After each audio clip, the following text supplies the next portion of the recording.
My name is Stephanie Rosen. I am co-founder of 3G Miami, and I'm excited to be moderating a virtual conversation with director and writer Robert Hofferer from the movie Verity Circle, which is premiering at this year's festival. Thank you all for joining us. Thank you for having me here. Thank you so much. I really enjoyed your film, and it touched me in a specific way, I think, because I am the descendant of Holocaust survivors. I co-founded an organization that trains the descendants of Holocaust survivors how to tell their grandparents' stories, and then we send them to middle and high schools to share these stories. And I just found it so powerful the way you helped these two incredible sisters tell their story. So before I start with any specific questions, I actually just wanted to ask you, what the genesis of the project was. If you could just explain that. Yeah, for this I have to go a little bit back in my own biography, because I'm not Jewish, I'm a Christian, but I'm out of a family which was very, very engaged in a resistance against the Nazi dictatorship. And my mother and all my uncles, they had really also to suffer, because their parents have been sent to Buchenwald, to the concentration camp Buchenwald, and therefore it was not really easy, also for my mother and for my uncles in this time, because they were children, and how to survive, without parents. And it was a very, very difficult time. And so my mother and my uncles always told me about this period. And I thought all the time, all the years, there will come a day or a time where I have to make a film around this topic. And the first idea, I have to say, I made just before this feature film, this documentary, I made also a theater tour on Anne Frank's diary. Yeah. So, but I cannot hear you now. I cannot hear you. Oh, you don't hear me? I hear now. Oh, sorry. Again. No, yeah. I was just really impressed doing, and I said, wow, but quietly. And on Frank's diary, and it was a world tour, which this stage play, or let's say better staged reading, was on tour for 3 years. And also the last performance was given at the Museum of Tolerance in Los Angeles on the 80th birthday of Anne Frank. And her cousin, Buddy Elias, came to see this. And he said after the performance to me, he was so impressed, that how can a staged reading be so close? And this how gave me a little bit, let's say, the hope that I could also do a kind of documentary. And so in 2019, I started to think about how to make a documentary about Shoah survivors, but in a completely other way. So that's not in this usual way, where you have an interview and parts of an interview and archive material and the interview and an interview. So I was thinking about how can I bring art in this work, because I think for the younger generation, especially, it's more interesting to follow these kind of stories when there is a new visual language. And so I was thinking about how to do this. But it was not very easy, because to get money for this, because the idea was somehow for funds, public funds and private funds, and also for sponsors, was not really feasible. Because I could not tell anything, what I really want to do. I just had the idea to find Shoah survivors, talk to them, to figure out what is interesting, let's say, to put it in a very special kind of cinema verite, like this film is, and to combine it with art. But then in 2020, Corona, the pandemic, epidemic came, you know, the COVID pandemic, and we could not do anything. Yeah, we could not travel, we could not work, and this was a disaster. And also these Shoah survivors we found, they were not willing to talk to us. Yeah, because they had the fear that they could be infected, and so we had to postpone everything. But what we did is, it was good for me because then I had the time, how shall I say, to think about more on the artistic concept and to talk to artists before we had anything, you know, in hands. And in 2021, then we started to film. But what we did is we filmed altogether 12 Shoah survivors. We filmed them in Austria, in Germany, in Poland, in Israel, and in the States, in US. And so now I have 12 interviews from Shoah survivors. But when I looked at this material, I decided for this first film, because I'm planning a trilogy. But for this first part of the trilogy, I thought it would be the best to focus on these two sisters from Vienna, because their story really reflects the whole period of the Nazi dictatorship from 1938 to the end of the war, but also this after time, this anti-Semitism in Austria after the war, till in our days. And the two sisters, they make this bow on it. And so I decided to do this first film with them. But there's another, I have 10 other interviews, you know, so that means very interesting ones. But then when I had this material, I started to find money, because the shooting of the material I financed by myself from my company. And then I tried to raise money. And there I have to say, it was a very strange experience for me, because when I was looking around for money, I really realized how deeply this anti-Semitism also in Austria is still existing, also in higher educated societies. Because I talked to 60 big companies, really big companies, yeah, for a sponsorship. And I received 60 denies, 60 no. Also from the public funds, it was not easy to get something on the table, because they did not say it officially to me, but between the lines you could hear, oh my God, again this topic, again the story about Jews, again Holocaust, again, who is interested in this anymore? And when you've gone to seek funding for your other films, you don't have that issue at all. No, never, ever. Yeah. And then I was on a point, you know, where I really thought, should I stop everything? Yeah. And then I sat down, you know, with my co-producer and also with one very important artist, is the guy who wrote the music in the film, Konstantin Wecker. He's a very famous singer-songwriter, let's say so, a musician, yeah, in Germany. And we sat down and said, no, we don't give up, you know, we go through it. We started it and we will end it. And so then we made everything, how shall I say, more or less easy or more or less not so easy. But at the end, there is the film. And I think really it's a good one, not because I don't think I'm a genius director, so yeah, a script writer, a very good one. But these two women are so strong.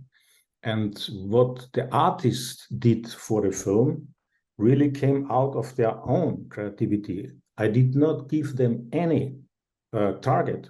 I did not say you have to do this or you have to do that. For example, the guy in the film who makes the graffiti, Rob Perez, I did not even know what he will do when we started to film. He asked me before, shall I present you a sketch or something? I said, no, Robert, I don't know. I don't want to know it. You know, we are here to film what you have done. Yeah, and we film it. And so this was the whole period, the whole process in the filming was that I only sometimes tried to interfere a little bit in the work of the artists. But this has only, how shall I say, some technical backgrounds, yeah, but not a creative one. So also the song of Ina Reagan, yeah, Elizabeth is dancing, Elizabeth danced. I did not know what she will do, yeah, how the melody is, how the text is.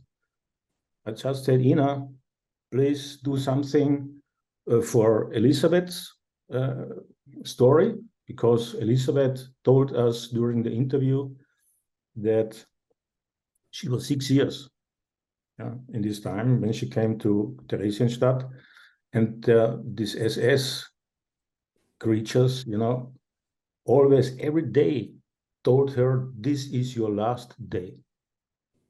And because it never was the last day, Elizabeth was dancing silently during the night. And there she found out that she has a kind of talent for dancing. And then later on, she became a ballet dancer.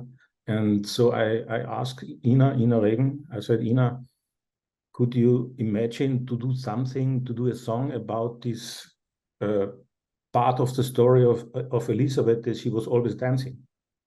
And Ina said, okay, I will do it. And I had no idea what she will deliver, you know, so, and this was also somehow, how shall I say, a little bit a problem with these public funds, because they were somewhere asking me, so tell us concrete, what is coming, what is the treatment, what is the screen play, what will the artists do, how much will this cost? And I always said, I don't know, because I don't know what they will do, you know. But I only know, however, we will find the money at the end. We will make it, yeah, and that's it. And so we've done it. Incredible, incredible. Was this is a bit of a side question, just a small question, but I read, or I guess you said in the film, that Elizabeth's family, Elizabeth and her husband, not only was she a dancer, but she was a film producer. Maybe they had a Exactly, yeah, yeah. Was she involved with the production of the film at all? No.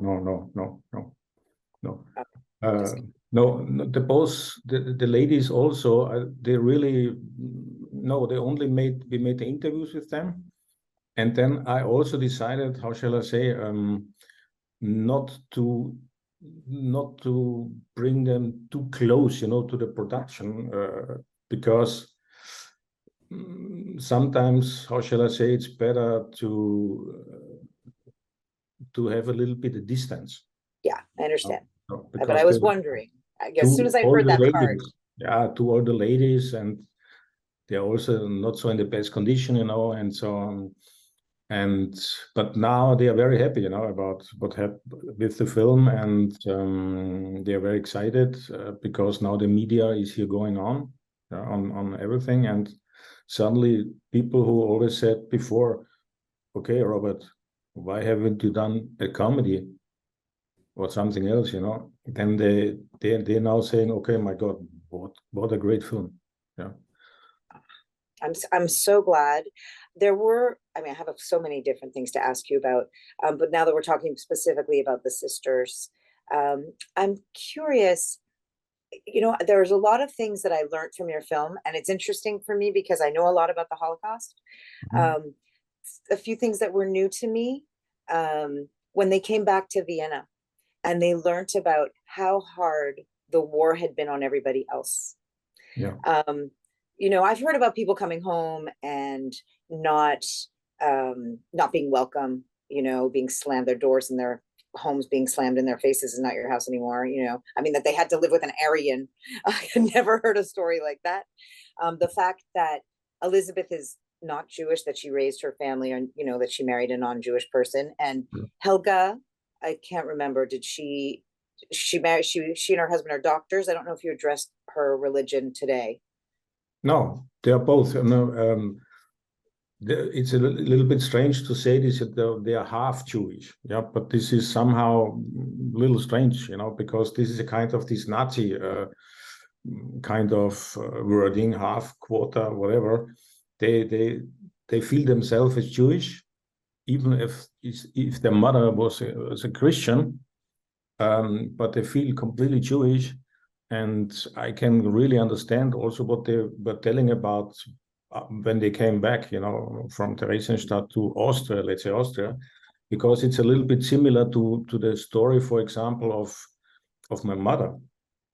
Yeah, because my mother was also, she was sent away, to a kind of monastery in Germany. Yeah, because the parents were in Buchenwald, and she was sent to this kind of monastery to, how shall I say, to discipline her, to make out of her a nice German girl. And she always remained in being resistant, and she did not follow this kind of, let's say, re-education. But when she came back in a kind of new, or let's say after Nazi atmosphere, where all the people, the school teachers, the mayor, the police, they still were Nazis. Yeah, even they have not been, I don't know, followed up by courts or something like this, but they were still Nazis. Yeah, and there she could learn, for example, that they get not any support.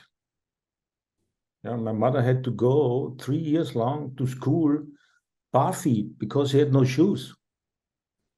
And nobody, because we must imagine in these days when everything was ruined and destroyed, there was this care parcels coming out from US, also from England, from France and so on. But these Nazi people, they decided which families will get support. Yeah, and as my family was this resistance family, they get nothing. They got nothing. Yeah, so that means my mother really had, also my uncles, they had this experience that even when this Nazi time was over, those who have been against this dictatorship, they were still victims, yeah, out of the new, let's say, this neo-Nazi, Nazis, yeah. So I could understand what Elisabeth and Helga was telling when they came back. Also that Elisabeth did not get any compensation for the lost years in school. I saw that. I saw that. And but their attitude was so a matter of fact. Their attitude about it, Elizabeth, wasn't it Helga who didn't get compensation for Helga. her school? Yeah, Helga. I found that her attitude about it was so, like kind of accepting. Like, okay, so we had, now is that Austrian or is that just her or? It's both. I think, these two sisters, the sisters are very different. Yeah. Helga is a very realistic, somehow straight-head lady. And also she was still practicing, as doctor in her late 80s. Yeah. And she is somehow a little bit, how shall I say, more down to earth. And Elizabeth is a free spirit. So, and they are completely different. So if you don't know, if you see them together and if you don't know their sisters, you never come on the idea that they are, and so Helga took it a little bit more with humor. Okay, I did not get anything as a compensation, but at the end, I finished my study in a very, very short time. And I became a doctor. Yeah, and I had this kind of success in my job. And Elizabeth, on the other hand, would, for example, say, okay, I never would have asked for any compensation. Yeah, interesting. It was very interesting. And that was, I mean, we know some of what happened after the Holocaust, but it was a very different perspective to hear it the way you told it. I just want to back up for 1 second. Did your grandparents survive Buchenwald? No, my grandfather not. Yeah. And my grandmother, yeah. Yeah. I mean, we say, the most righteous, actually at Yad Vashem, there's a place for those righteous Gentiles who were in the resistance and who saved. I mean, that's why I'm here today, because, my dad and my uncle and my grandparents were hidden by the most brave people I can imagine. But in my family, sorry that I interrupted, but in my family, exactly. There's also a kind of other, how shall I say, very strange moment, because the brother of my grandfather, yeah, he was a super Nazi. Yeah, he was an SS officer from this Skull Brigade. Yeah, and he was this guy who brought his brother and the wife of his brother into Buchenwald. It's really, really strange. Yeah, but God thanks, this guy did not survive. He did not survive the war. Wow. Yeah. I mean, that brings me to one. It's a large question, but it does bring me to something when you mentioned, because I think we're very divided as a society today, right? Yeah. Even within families. I mean, I'm here in the United States, so I think about, like, in the last election, if within families, people who supported the Republicans versus the Democrats. I'm sure you have the same thing in Austria, throughout Europe. And it was so divided that within families, people were fighting. And I'm curious if what you did with this movie, if what you see going on today, parallels, any feeling. I mean, you talked about in the movie, I can't remember who said it now, but the myths of the fascism, and it could honestly be on the extreme left as well, but the myths of any extreme, is today's fake news. Exactly. Yeah, Konstantin Wecker is saying this. Yeah, the singer-songwriter. Yeah, and I mean, it's right. It's true. When you open up every day your TV or whatever, your internet, and you try to search about anything, I mean, you cannot really figure out what is true or not.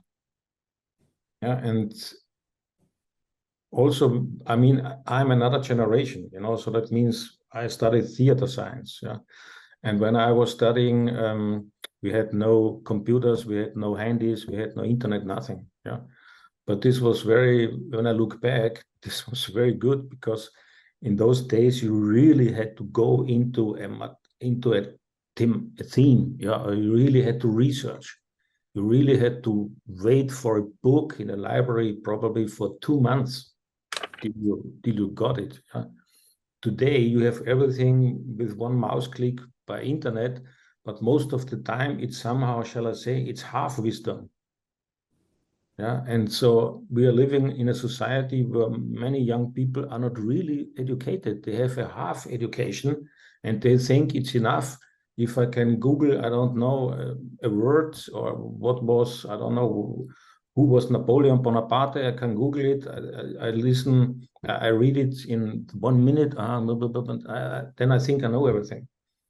And this is, I think, also one of our problems in our civilization, that real education and real knowledge is mostly not really existing, in some generations, especially in the so-called generation Y and Z and Alpha. So that means the last 2 generations, yeah, they are not really well educated, most of them.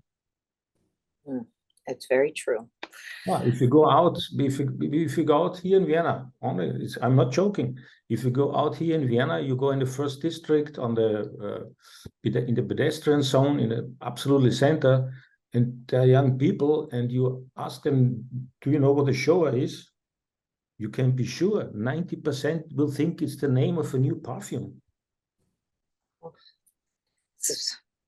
I'm so glad you made this film, and it's part of why we're doing the work we're doing as well, but it's frightening, right? Because if we don't know our history, we're sort of destined to repeat it. It's scary.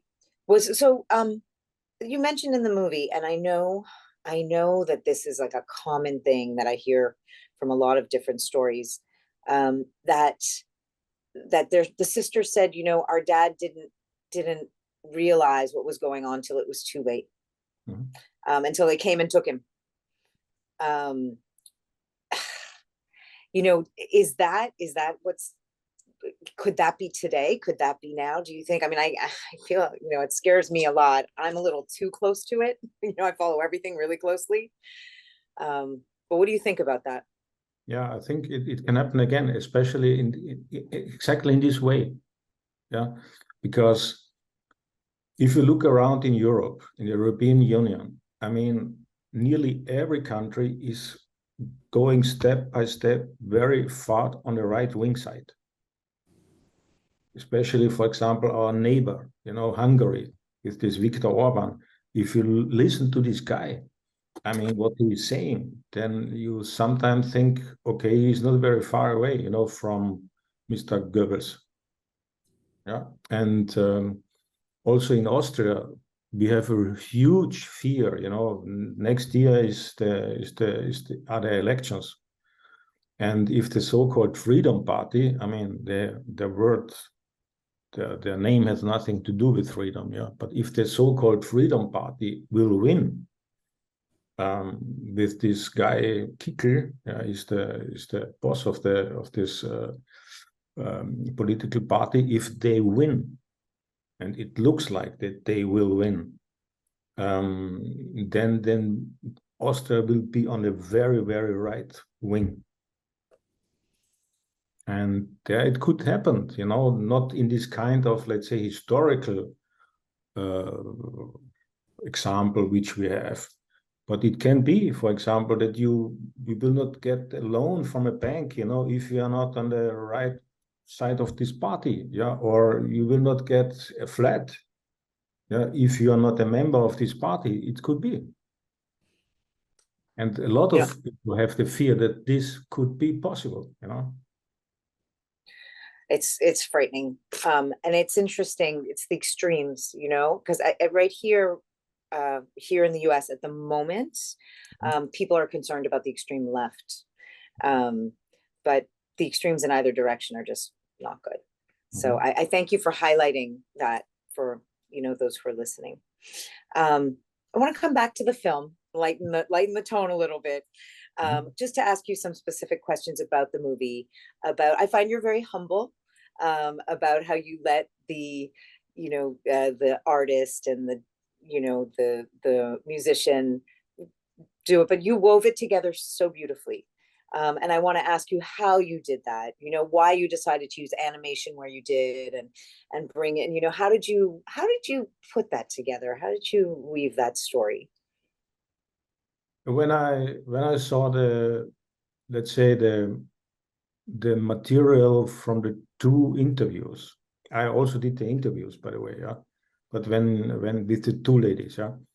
But when I saw the rough cut of it, because altogether we shot much more material with the two ladies. Yeah, we have altogether, I don't know, 6 or 7 hours. Yeah. But when I saw the rough cut, which somehow can get the kind of narration where it's possible to put in other inserts, then I thought about, okay, what would be good? What insert, let's say, would be good to give it to an artist? What would be good just to make this kind of animation? And what would be good just to underline it with this original shooting in Theresienstadt? Because this material in Theresienstadt we shoot by ourselves. So I also decided very clear not to use any archive material, only which is in the hands of the two ladies. So these kind of photographs, yeah, because these are their belongings. And we also shot this during the interviews or after the interviews in their flats. They showed us, the pictures and the sketches, and also the sketches, this black and white, or let's say gray sketches in the film. They are from Helga.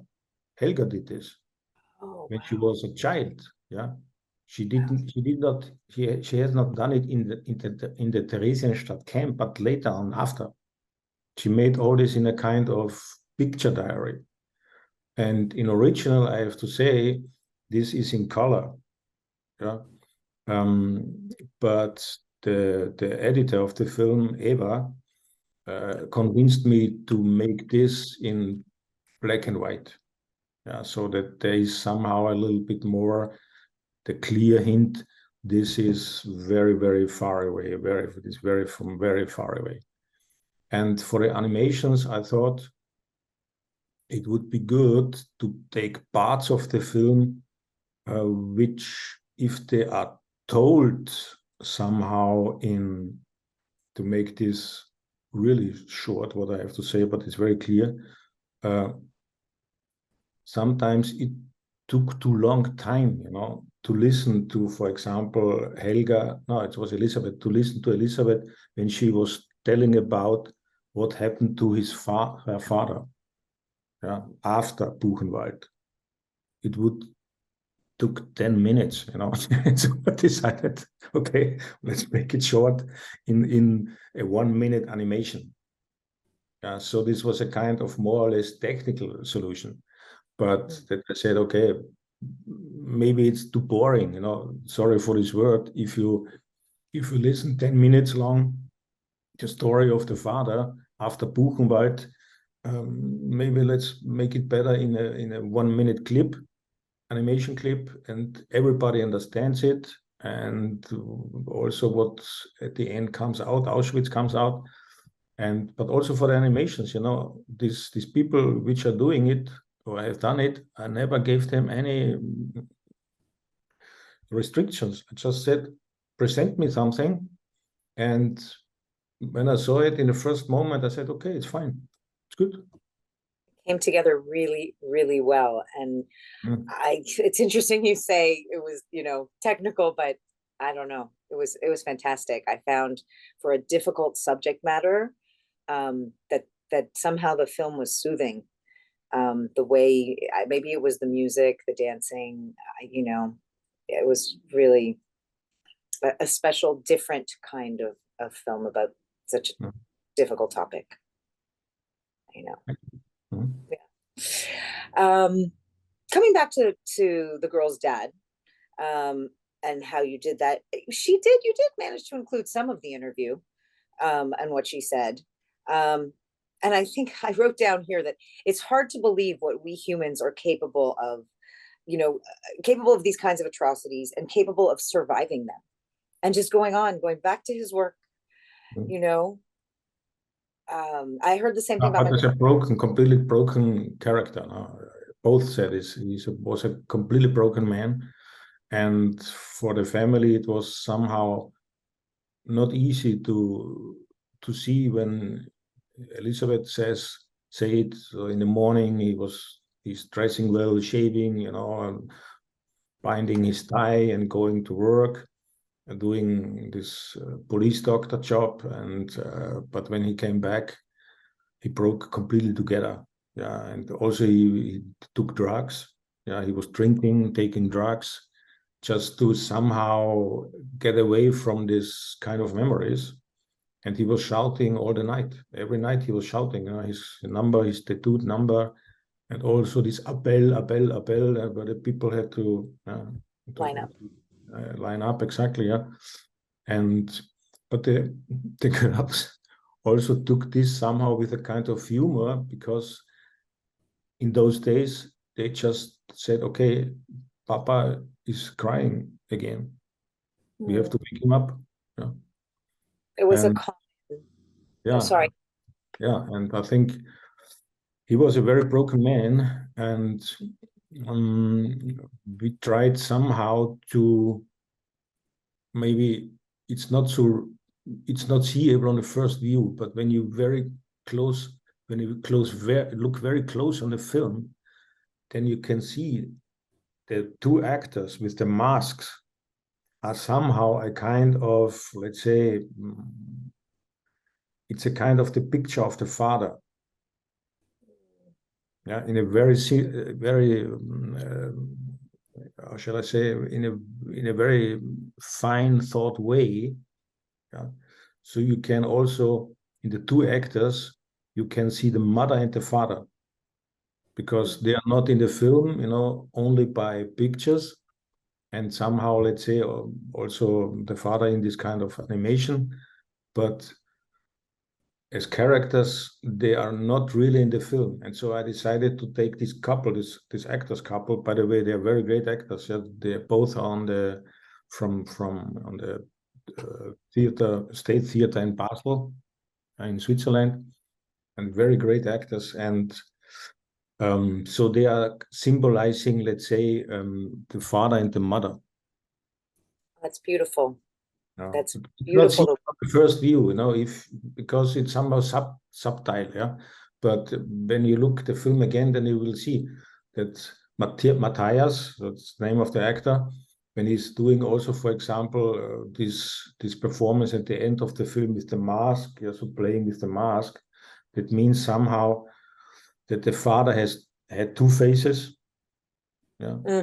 This one which he had to present, in the public, and then the other one which has this kind of tragic, let's say, kind of tragic face, which I took out from the ancient Greek theater. Wow. Because in the ancient Greek theater, you always have the protagonist and the deuteragonist. That means there's two actors in every kind of drama or comedy. They are the ancient Greek actors. They always had wear mask. Yeah, they always played with mask, and every mask was very typical for a special kind of character. So it has been used in every kind of Greek theater play. And I also tried somehow. It's a little I can talk about now how I really worked this out. Because I told you I was studying theater science, and I made this film, like, let's say, in three parts, like following the classical trilogy of what, let's say, the classical three parts of a classical ancient Greek theater play. It's always the prologue, then it's the main part and the epilogue. And when you see the film, then the prologue is what the two ladies are telling about what happens till they have been deported. Yeah. And then you have this Theresienstadt piece. It's the main part. And then the epilogue is what happened after. Yeah, so it's a very classical, let's say, the film is divided in three parts following this concept of ancient Greek theater plays. Well done. And also I used Mr. Konstantin Wecker and Iris Berben, this very famous German actress. I used them, how shall I say, in one way to cover the chorus, which is used in ancient Greek theater plays. Yeah, so they are kind of chorus. So in the ancient Greek theater, the chorus is always coming back and reflecting on this, what the protagonist and the deuteragonist, the actors on stage, are doing. And so in this kind of, in my film, Iris Berben and Konstantin Wecker are both this chorus. They are somehow reflecting what has the girls or the ladies said, and what are these other kind of narration, visual narration. But they don't do it in the way that they somehow comment on this. They do it in a way that they build up a meta level. yeah, and talking about how was this kind of dictatorship possible, and what can we do to protect us now that this doesn't come back. And there is one, how shall I say, there is one weakness in the film which I could not do anything against. Yeah, the weakness is that in the original German version, Iris Berben is reading these texts from Constantin Wecker, but these are poems. Yeah, these are really poems. But in the translation to English, it's more like a kind of reportage text. Yeah, I didn't know. German people, audience, they really can hear poems. Yeah. I was amazed how, despite the double subtitles, that's how my version was, how it still was very engaging. Mm-hmm. And now you're telling me I didn't get to hear the poetry the way it was meant. Still held my interest, very well. So I would not have noticed that. I understand as a filmmaker why you feel that way, but for sure, but I could not avoid it, because it's not possible to really translate these poems from Constantine into an English version, which also at the end is then a poem. It's not possible, because his language is so specific. But I'm happy that you say it does not. You did not. No, it didn't adversely affect me, and actually, the music and the dance and all the other artistic things in the film that I could feel it. There was another level that your film was experienced. That's how I felt. Also, the dancer, Kat Jimenez, she is originally from the Philippines, and she also told us she came here as a child, and when she came here as a child, she was completely outcast. And also, this kind of slice eye, you yellow slice eye. What are you doing here? And you better should go home. So that means she had also this kind of experience not to be part of the society. Yeah, to be othered, which is what this all comes down to so often. Oh, so she felt a connection to the film. Exactly. Yeah. Mm-hmm. Yeah. Well, that's nice. That's beautiful. I have a specific question. I'm sorry to pull us out of this for a moment, but the grandfather, was that the maternal or paternal grandfather? The grandfather was the maternal grandfather, because he was the Christian, that he could, this was the reason that he sometimes could help them not to get deported. I thought so. Helga was 14, then he could do nothing anymore. Yeah. Right. But and then so when he showed up with flowers to say goodbye to them at the train station, right, it was an interesting thing. Did he know what was going on? Did they know? Yeah, but now, yes and no. I mean, in those days, the kind of propaganda was really, I would say the Aryans, the so-called Aryans, they for sure know what was going on. But the Jews themselves, always hoped that this is not really true. And I guess as the grandfather was, how shall I say, he was not an Aryan guy. Yeah, he was a kind of optimistic guy.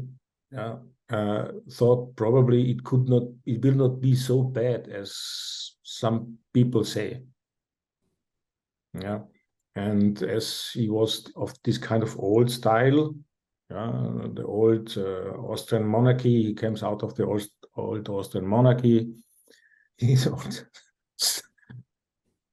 funnily that it would be good to say goodbye with flowers, and it's really strange. Yeah, but on the other hand, it's also very, very, very nice gesture, Yeah, I get it. I get that. And then when they came back at the end, he was he had not survived, right? No, they both do not know how he died. Probably Elizabeth said probably he died for hunger, yeah, or for illness, because it was very clear that also this kind of people which has had family members, Jews or half Jewish, so-called half Jews, they also did not get any support anymore.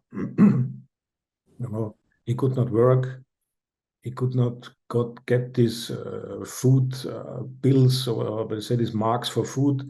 So that means he for sure died for hunger or on an illness, But they could not figure out on what he died, and they could not also figure out where he's buried. Yeah. Oh, Yeah. so war is terrible. I have a question for you about the Jewish community in Vienna. So you mentioned that you were able to film 12 survivors, which is amazing to me, especially these days. I'm curious how you found them. And then I'm wondering about how large the community is there. Have you been able to show well, I guess the film's not being shown yet other than here, right? The premiere is on the 25th of November. There's the world premiere. Okay, well, so I'm really excited for that. But I'm curious, so then will you be showing it in Vienna to, how is the Jewish community there? That's my biggest question. How do you think they will receive it? Is there much of a community? What do you know about it? No, the Jewish community also, they supported us. Yeah, They did. From the beginning on. I mean, not with money, I have to say, because I think they have their own problems, to get some funds. And we also didn't ask for money. Yeah, so I think it would be a bad idea, to ask them for money. I mean, they need money by themselves. Yeah, but they supported us and also made connections to Yad Vashem. Hello. And also made connections to other kind of Jewish organizations, and also to this Shoah Foundation from Steven Spielberg. So we also had the Shoah Foundation from Steven Spielberg at the beginning, in our research work, we had them in. And they also tried to support us with contact addresses, telephone numbers, names from survivors. And a couple of names came from them, and the Jewish community, they helped us here very much, and in the background, let's say, and they are somehow excited also, and we also wanted to have the chairman, of the Jewish society here in Vienna, Oskar Deutsch. We wanted to have him in the film with an interview, but in the last moment, we could not do it because we had our let's say, our time frame was so tight at the end, and he was ill, in this week we had to close everything. He was ill, and so we could not make the interview with him. But normally it was planned to have him also in the film, with some words, let's say, about the situation now in Austria. But we filmed in the synagogue here, this is the Vienna synagogue, which was burned down, in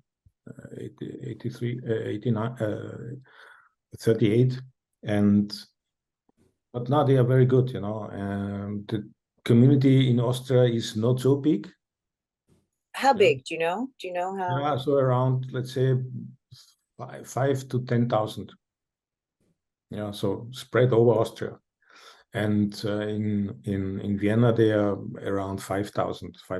Yeah, so, but also in different, how shall I say, sections. There's Orthodox one, there are the open ones, there are some in between ones. Yeah, so they are not, I have to say this, they are not really on one page, they are somehow a little bit divided. But I think like everywhere. Yeah, like everywhere. Yeah, so it's okay. Are they assimilated? Yes, but yes, they do this, but they do not give up, how shall I say, their identity.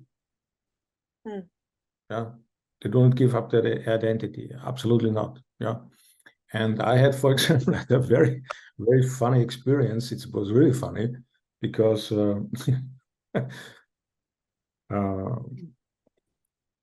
well, 5 years ago, I had a personal assistant. She was Jewish. She is Jewish, sorry. And when she married, and then she got a baby, and she invited me. How shall I say? How do you say in English when a baby got the Is it a girl baby or a boy baby? boy? Also to the bris. Yeah, exactly. No, Bris not when the baby get this kind of inauguration into the like a community. pinya bin, or a ceremony. A It depends on. ceremony, yeah, exactly. She invited me on to this ceremony, to the part of the ceremony in the synagogue, yeah. And I came there, and you have to go to a lot of security controls for this, for sure, yeah. And then I went in, and then I heard from the celebration hall, I heard the people are praying, yeah. And I was just going the corridor to the celebration hall, and then there stood a man on the side, and he made like this, so, yeah. And I thought, okay, so what is he meaning? Yeah, he wasn't talking, yeah. He was making like this. I said, so, and then he made a sign like so, go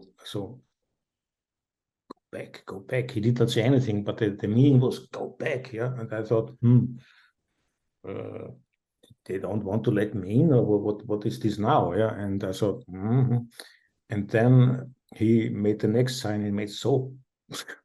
And then I saw down, and there was a box, and in the box there were this keeper, so Oh. you wanted me to put this keeper on, Oh. And then I put the keeper on thing, and I went into the celebration hall, and I sat there and sat down, and they were praying, yeah. And then later on, I understood, because during this kind of prayer, it was not allowed to others to talk. So he could not talk to me and say, take the keeper on or so, yeah. And then I was sitting there, and I have to say, it was like this. They accept, or the whole community accepted me as guest in 1 second. Oh, I'm happy to hear that was your experience. It was really, yeah. I thought, because nobody was looking at me or so, like, what are you doing here? Yeah, because they know each other. They know for sure that I'm not a Jew. Yeah, and so, but it was really nice. And later on, Victoria explained me, why it was not possible that this guy talked to me and said, "Put the kippah on," because in this moment of the prayer, everybody has to be silent. Only the rabbi, has Right. to talk. Yeah. So. Well, if you come to Miami, you can come to Temple with me. It would be an honor. Okay. And Okay. our temple is, there's all different, like you said, all different types, and I'm very reform. So it would probably be a very different experience. But you would be welcomed as well. And I Thank you. have to say that this film was exceptional. The fact that someone who is not Jewish put this film together, really, it just brings me so much joy that you would put your attention and effort. I know you had an experience, your family was very affected by the Holocaust and the war. But still, you gave it like your intention was. It really, to give it a different view, you really did. You really achieved it. I know we've been speaking for close to an hour. I want to make sure that you had an opportunity to express everything you wanted to. I have some other questions here about, if you had any challenges in making the film, or if there's any anecdotes you want to share about making the film. I just want to make sure you do get an opportunity to say everything you might want. I'm sure we could go on and on, but that, if there's anything else about it, any roadblocks. You talked about the fundraising, which, I'm sorry to hear that was difficult. I'm glad you got over that. Yeah, for example, the interview with Elizabeth was also somehow, let's say, a little bit it was in a very funny atmosphere, yeah, because we did it it was not still the COVID pandemic, yeah, because it was in the beginning of at the end of 21. We made the interview, yeah, with Elizabeth, but we also had to wear masks, yeah. And it was somehow really funny because Elizabeth sometimes started to laugh because when she was surrounded with old people, you know, wearing masks, and she could not wear a mask for sure because otherwise we could not talk to her, yeah. And then she was sometimes really starting also in some very, let's say, tragic moments of her speech. She was starting to laugh, yeah. And sometimes in between, she just did like the director. She would be a director, would say, okay, she had cut. I have to have a cigarette now. She was smoking. Wow. Or she was just saying, cut. And she said to we had also a very nice assistant, a female assistant with us. And then she just said, her name is Phony. She just said, Phony, in German, bring me a cola. So bring me a cola. So are you saying she was a diva? No. No, absolutely not. She was just kind of she felt very nice, yeah, and very good. Yeah, and She was in a good herself. atmosphere. Yeah, exactly. And her Yeah. dog was there. Yeah, the dog was there. And the dog was. I see your dog. I see your dog. Oh yeah, it's true. Yeah, and also my dog was there. Yeah, your dog too. Yeah, he was. My dog was on every shooting day with us. Oh. He also was in the music studio. Yeah, I mean when we not with Ina, you know, but when we make the sound mix and so, he was in the music studio and also in the post production. He was always there, and he's always now here also behind me. I saw him. I saw Yeah, him. I saw him. Okay. Yeah, that's why I mentioned him. Otto, come on. Hi. He is. Oh, hello. Oh, I'm so glad he's on screen. So beautiful. Oh my God. It's an Italian That's greyhound. amazing. Hey, are you good? Wonderful. Are you good? Hmm? Yeah. Okay. Very Oh. authentic. You know, the sisters were really authentic, and your dog is incredible. What a gorgeous dog. No, but you back to the sisters for a second. You spliced their interviews so well. It's I've seen a lot of Holocaust just so many different things, and I did find that you managed to you held it well. You did a really great job. I'm glad you're happy with it, and I hope that you receive all the accolades you deserve, because it's an incredible work. So when do you start working on the other the trilogy? Is that what you're working on next? No. I think now I have to have a break, you know, because I was too close to it for altogether more than 3 years, till 2019. And even if there was this break during the Corona pandemic, but it was also always in my head, you know, and I'm this kind of guy who is, when I have a project, it's always in my head, even if I don't work concrete on it. But what probably I finally would like also to say is that in one kind of moment I was very disappointed, yeah, because when we also started, you know, to get some support financially, I wrote a letter to the Austrian federal president, yeah, and asked him if he could somehow support this film. And I received the answer, no. He cannot do it, not personally and not in his charge of be the president of Austria, the federal president. And this was somehow really, really, really strange, because his German colleague, Walter Steinmeier, supported us, but the Austrian federal president not. I mean, then I thought there is something wrong, you know. There's something wrong. Yeah. Wow, that's hard to hear, but I understand what you're saying. Yeah. Well, I want to thank you so much. Oh, sorry, especially, you know. Then I thought probably I should write the guy a next letter to remind him that his colleague before Waldheim was a Obernazi, you know. Right. Yeah. Well, maybe once the film comes out and receives all the recognition that I'm sure you'll get, maybe he'll change his mind.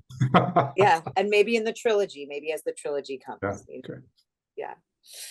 All right. Well, unless you have anything else to add, I think that I'm going to let us wrap up. But I am really grateful to have had the opportunity to meet you, to have watched your amazing film, and I'm excited about what's to come.